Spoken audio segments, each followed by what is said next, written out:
할렐루야. 오늘도 이 땅이 아닌 하늘에 소망을 두며 이 믿음의 삶을 이어가고자 이렇게 새벽을 깨어 말씀 듣고 기도하시는 우리 성도님들 한 분 한 분을 주님의 이름으로 축복합니다.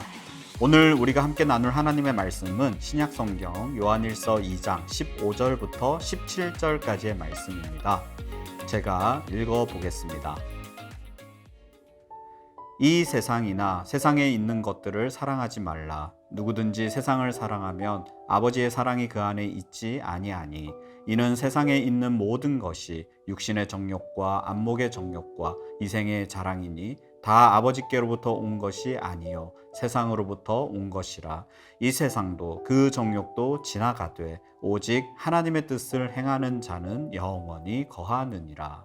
아멘.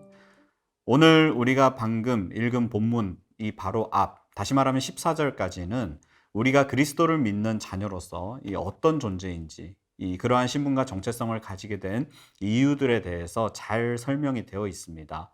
그리고 나서 오늘 읽은 이 15절부터 17절까지는 그리스도인으로서 정체성을 가지고 살아가는 사람들은 이렇게 살아가야 한다라고 말해주는 본문입니다. 한마디로 이야기하면 이 세상에 있는 것들을 사랑하지 말라는 말이죠.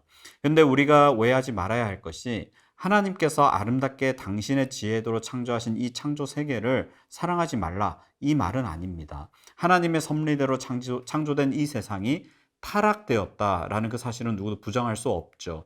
그 타락의 결과물들을 사랑하지 말라는 거예요. 그 결과물들이 무엇입니까? 오늘 본문에서 나오듯이 첫째는 육신의 정욕이요, 둘째는 안목의 정욕이요, 셋째는 이생의 자랑입니다. 이 세 가지 범주, 이 카테고리를 철저하게 멀리해야 한다. 뒤집어서 이야기하면 타락한 인간이 너, 나 할 것 없이 모두가 좋아하고 사랑하는 것이 육신의 정욕, 안목의 정욕, 이생의 자랑이다, 이 말이죠. 육신의 정욕은 말 그대로 우리의 육체가 좋아하는 소욕들, 이 욕망들을 이야기하는데 이것도 조금 조심스럽게 우리가 바라봐야 됩니다. 우리 인간은 사실 기본적인 욕구들이 있어요. 피곤하면 졸리죠. 수면욕이 있고요.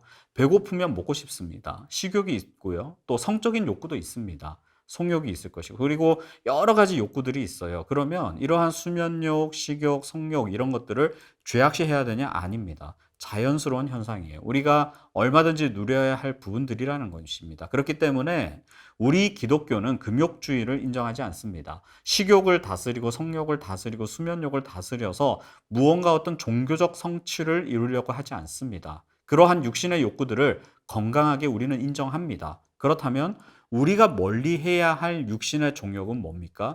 식욕, 성욕, 성취욕, 수면욕 이런 욕구들을 비정상적으로 탐닉하는 것을 멀리하라는 거예요. 그걸 우리가 한 단어로 탐욕이다 이렇게 이야기하죠. 식탐, 먹을 것만 탐하는 것을 식탐 부린다, 우리가 그렇게 이야기하지 않습니까? 인간의 욕구들은 하나의 수단입니다. 우리가 왜 먹어요? 음식을 먹어서 식욕을 왜 다스립니까? 더 가치 있는 일을 하기 위해서 그렇습니다. 우리가 왜 잠을 자죠? 건강하고 맑은 정신으로 더 창조적인, 더 나은 것, 더 좋은 일들을 수행하기 위해서 잡니다. 우리가 왜 돈을 벌죠? 열심히 일해서 돈 많이 벌어야죠. 그게 왜 나쁩니까? 그런데 왜 돈을 법니까? 영원한 가치를 위해서, 하나님 나라를 위해, 일하기 위해서, 쓰임받기 위해서 아닙니까? 무슨 말입니까? 육신의 정욕들은 하나의 수단에 지나지 않는다는 거예요. 그런데 성욕이 인생의 목적이 돼버리고, 성취욕, 돈 이런 것들이 인생의 목적이 되어버리고, 식욕이 인생의 목적이 되어버리는 것, 이것은 옳지 않다라는 거예요. 다윗이 그 인생 말년에 한번 팍 꺾이게 되는데 그 계기가 여러분도 잘 아시다시피 이 밧세바와의 범죄 아닙니까? 그거 덮으려고 살인까지 저지르고, 물론 살인, 직접적인 살인은 아니지만 아무튼 살인 교사를 저지르고 이 추한 모습들을 보이게 되는데, 재밌는 것은 다윗이 이 밧세바와 범죄하기 전에 뭘 했냐? 낮잠 잤습니다. 지금까지는 적들의 위협 앞에서 항상 긴장하고 영적으로 깨어서 하나님과 교제하던 그 인생이었는데 엄청난 대국을 이루고 나서는 좀 한가했던 모양이에요. 낮잠 주무시고 초저녁쯤에 일어나서 찌뿌둥한 몸을 이끌고 발코니에 나가서 아래를 보니까 아리따운 여인이 목욕을 하고 있는 거예요. 성적인 욕망이 일어나기 시작하고 비정상적인 방법으로 성적 탐닉을 하게 됩니다. 그리고 자신이 저지른 비정상적인 일들을 덮어버리기 위해서, 무마하기 위해서, 자신의 이름이 더럽혀지지 않게 하기 위해서 살인이라는 비정상적인 방법을 또 동원해요. 육신의 정욕이 목적이 되어버리고 그것을 탐닉하다 보면 걷잡을 수 없는 일들을 우리는 만나게 되고 일어나게 됩니다. 또 인간은 육신의 정욕이 채워지게 되면 안목의 정욕을 추구하기 시작해요. 내 눈에, 자기 눈에 보기 좋은 것들을 쫓아다니게 되죠. 이것은 육신의 눈을 즐겁게 한다라는 부분도 있지만 좀 더 넓게 해석한다면 가치관의 문제입니다. 이 세상을 바라보는 눈을 우리가 세계관 이렇게 말하는데 사람들마다 가치관이 다 다르기 때문에, 다시 말하면 관심사가 다르기 때문에 이 세상을 바라보는 그 창이, 그 눈이 다 다르죠. 부끄러운 이야기입니다만 저는 사실 예쁜 여자가 야한 옷을 입고 길거리에 저를 스쳐 지나가면 사실 뭐 쳐다볼 수는 있겠지만 눈이 그렇게 잘 돌아가진 않아요. 그런데 저는 아주 멋있는 자동차가 지나가면 한참을 뚫어져라 쳐다봅니다. 네, 저는 자동차를 무척 좋아해요. 관심이 엄청 많습니다. 이런 우스갯소리가 있어요. 오늘날 젊은 여성들은 성형한 여자가 자기를 스쳐 지나가면 금방 알아차린대요. 아, 저 여자 눈도 했고 코도 했고 양악도 했고 턱도 깎았고 한 5초에서 10초 상간에 다 파악된다 그럽니다. 근데 저에게는 그런 능력이 없어요. 그런 통찰력이 없습니다.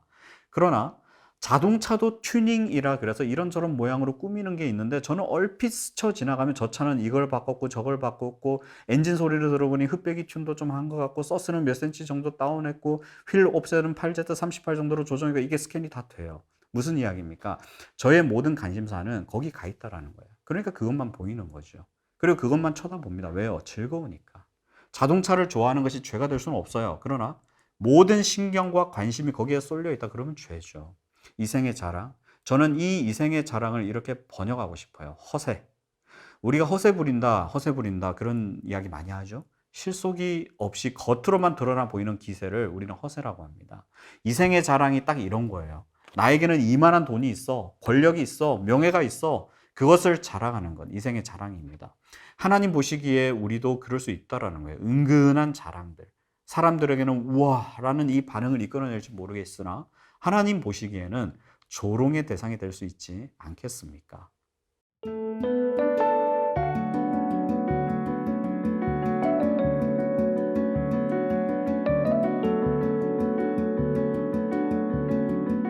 그런데 우리는 이런 것들을 멀리 해야 합니다. 그 이유가 무엇입니까? 오늘 보면 17절에 나오죠. 이 세상도 그 정욕도 지나가되 오직 하나님의 뜻을 행하는 자는 영원히 거하느니라.